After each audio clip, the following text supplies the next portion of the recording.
Hallo, ich bin Dominik Zwerger, der Geschäftsführer von Prudentia Capital, der neue Inhaber des Zoos von Amnéville. Wir wollten mit Shows mit Tieren aufhören. Wir haben nach einer neuen Verwendung für diese wunderschöne Halle gesucht. Wir haben über Konzerte gesprochen, über Corporate Events. Und im Februar hat uns dann jemand die Idee gegeben, schaut euch doch mal an, was man mit Hologramm heutzutage machen kann.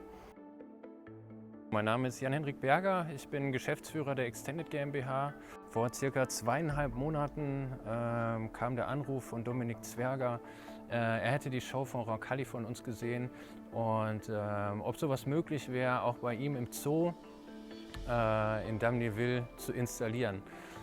Circa eine Woche später haben wir ein Konzept präsentiert, wie wir uns das vorstellen könnten und sind direkt auf Begeisterung gestoßen, was uns natürlich sehr gefreut hat.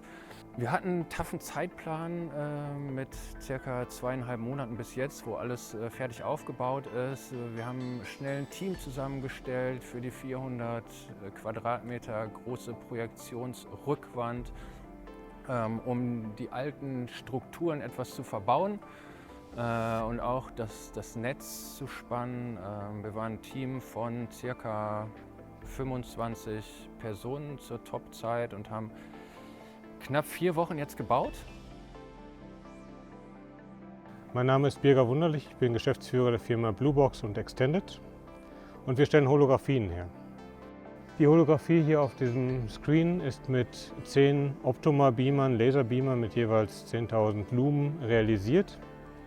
Wir haben auch schon die Firma Roncalli das Hologramm mit Optoma realisiert und haben da eben halt festgestellt, dass diese Beamer sehr, sehr robust sind und seit gut 4 Jahren arbeiten wir ausschließlich mit Optoma.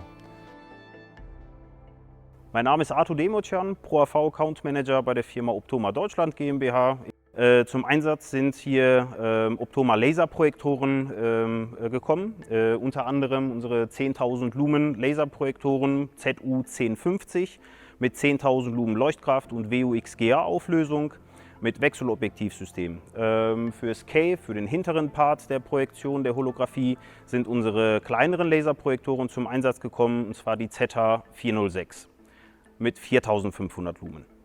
Beide Geräte bzw. alle Optoma Laserprojektoren sind staubgekapselt. Vielen Dank an dieser Stelle auch an unseren Partner Optoma, die super schnell geliefert haben. Ein Anruf hat genügt, wir haben das Projekt beschrieben, was wir brauchen, und innerhalb von ein paar Tagen stand dann wirklich das Konzept. Es bringt den Zoo sehr viel weiter gerade und hilft uns, den Zoo ins digitale Zeitalter zu führen. Wir arbeiten an weiteren Ideen, um das Publikum regelmäßig mit neuen Shows zu begeistern.